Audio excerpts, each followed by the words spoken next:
Rahim. Et voici que les cavaliers s'arrêtent brusquement, face à face avec la vérité.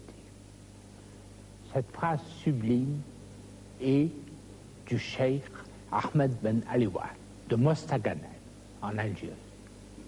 Les cavaliers sont donc lancés au grand galop.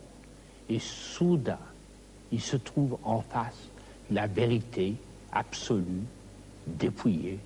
Et là, il n'y a pas de galop qui tienne, il n'y a plus de cavalier. Le cheval s'arrête, le cavalier se fixe.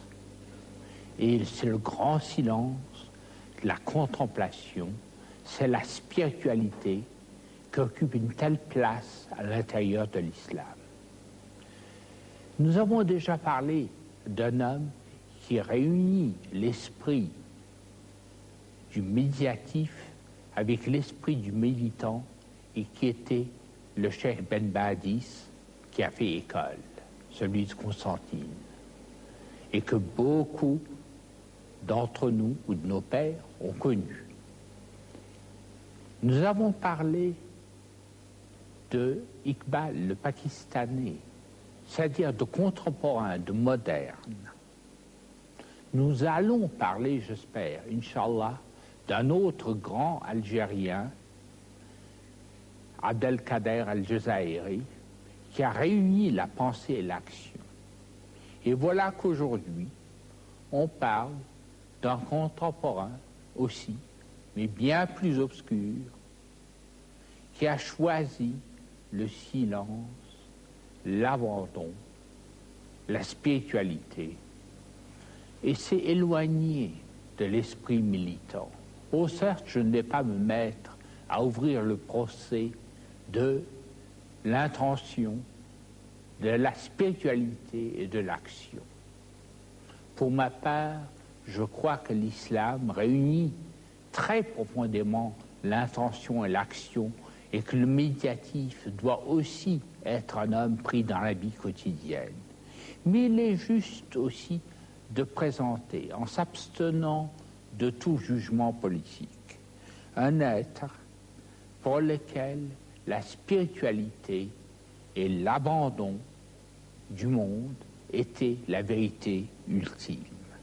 Il a cherché, le cheikh Alaoui a cherché la présence de l'infini dans le fini, de l'éternel dans le quotidien, par les méthodes les plus traditionnelles du chapelet, de la commémoration au zikr, la récitation des noms divins, par les relations attentives du maître au disciple, et surtout par le symbole et par les anecdotes. Il a fait école car beaucoup, et même parmi les Européens, les Français, les Suisses, ont été convertis à cette spiritualité traditionnelle exigeante. Ils ont suivi la voie de l'islam, soumission, de l'iman, ou la foi, et de l'ihsan, ou la vertu transcendante dans cet ordre. L'homme qui a représenté, dans une filière qui remonte très haut dans l'histoire, l'homme qui a représenté cette tendance spirituelle, Mostaganem, 1869-1934. Voilà le lieu et voilà les dates. Le cheikh Al-Aliwa a commencé assez pauvre. Ses parents cachaient leur pauvreté, menaient une vie honorable, respectée, étaient des gens simples et pieux. Il a choisi, lui, d'être d'abord savetier. C'est étrange que, par exemple, l'homme qui veillait à empêcher les extases au cours des danses derviches tourneurs, celui qui était le gardien de la sobriété dans l'extase, était aussi, et je l'ai connu, était jusqu'à ces dernières années aussi un savetier. En vérité, la spiritualité dans l'islam n'est pas l'apanage de quelques métaphysiciens mystiques. Elle est une technique une initiation dans un ordre, elle n'est pas en dehors de l'islam. Elle est dans l'islam même, et ce n'est pas une affaire de haute spéculation. C'est avant tout une affaire d'hommes, de métier, de travailleurs, de sapetiers aussi. Et après cette période, le cheikh Ben Alioua est devenu commerçant.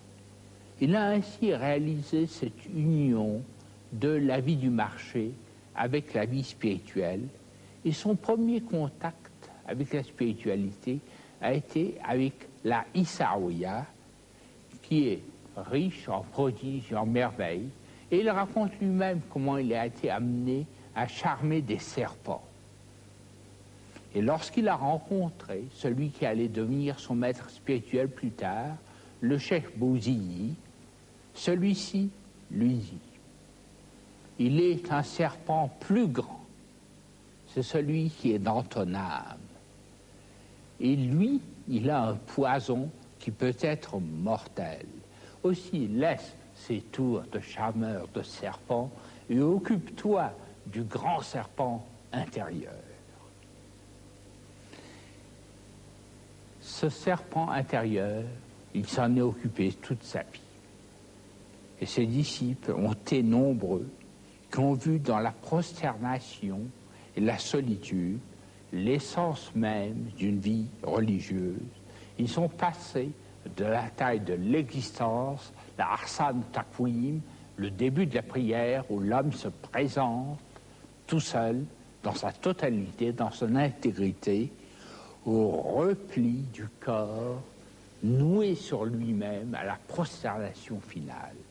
Et pour cette prosternation finale, il fallait l'abandon de soi-même, l'expérience de l'anéantissement pour arriver à être. Il y a un livre qui est paru en 67 en France et qui décrit ce chemin spirituel, ces relations de maître à disciple, et c'est le livre de Martin Links, traduit en français sous le titre d'un saint musulman du XXe siècle, que voici, paru aux éditions traditionnelles, qui est donc facilement accessible, et qui le résume, et je ne saurais mieux faire pour décrire cet itinéraire, qui est en réalité un itinéraire intérieur de soi vers l'être, vers le soi avec un grand S.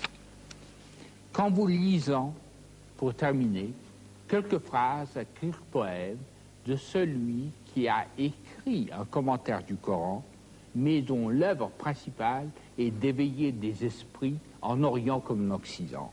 Et il dit: ensevelis ton existence dans la terre de l'obscurité, car la graine ne produit pas en abondance si elle n'est pas ensevelie d'abord.